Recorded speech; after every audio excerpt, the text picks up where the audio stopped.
I'm here in Paddington Reservoir Gardens. It was this old reservoir, and then it was going to be sort of shut down and demolished, and then the council was like, no, let's make it awesome. Hank of the Vlogbrothers talked a lot in his last video about words and when there's not a word for something and when there is a word for something. Recently I've just become obsessed with untranslatable words, so words that only exist in one language. I just find it really interesting how one culture will feel the need to come up with a word for a specific phenomenon or feeling or moment, and other cultures don't, and you know what that says about each individual culture. So yeah, I'm just going to share a few examples of those with you. From Yagan, which is the indigenous language of Tierra del Fuego, which is the archipelago down the bottom of South America. And the word is, just wait for me to pronounce it crappily, mamila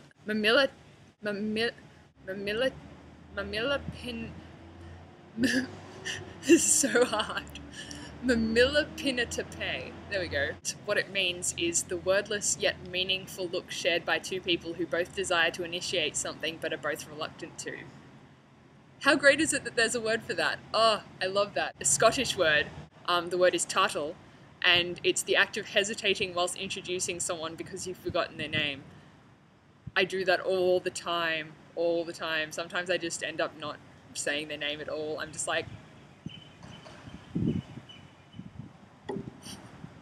Schadenfreude, I think we all know what Schadenfreude is. If you don't know what it is, look it up. It's brilliant. It's German. Only the Germans would come up with that. Oh, this one's really beautiful. It's from Arabic. It's yabrane.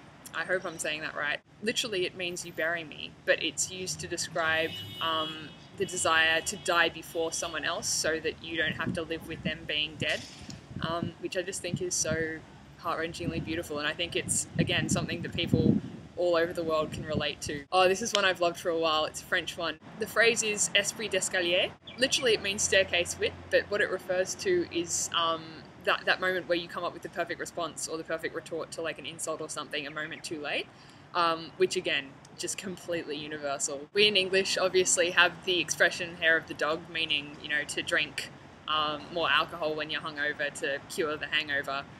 The Russians have a word for it. Pomeliatia is the Russian word for sobering up by drinking more alcohol. Brilliant. But yeah, I think one of the reasons I've become so obsessed with this recently is, you know, it's amazing how having a word for something that you're feeling makes it so much easier to feel that thing, and so much more comforting if it's a bad thing and so much more enjoyable if it's a good thing. I was talking to Dominica about this the other day, and we were talking about what John said in one of his recent videos about how the difference between dogs and people is that dogs know how to be dogs, and we were talking about the way that the entire human experience is basically constructed of symbols, and we live a very symbolic life, and that's what distinguishes us from animals. And I think that increasingly over the last few days I've become convinced that without having the words that we have for various emotions and experiences, we wouldn't be able to have those emotions and experiences. Okay, so in comments down below, I want to hear a few things. Firstly, any of the words that I just mentioned, have you had something really relevant to that happen recently? Second thing, do you know any more untranslatable words? Because I'm just obsessed and I want to know as many as I can. So if you know of one, tell me about it. I love them. Yeah, that's me for today.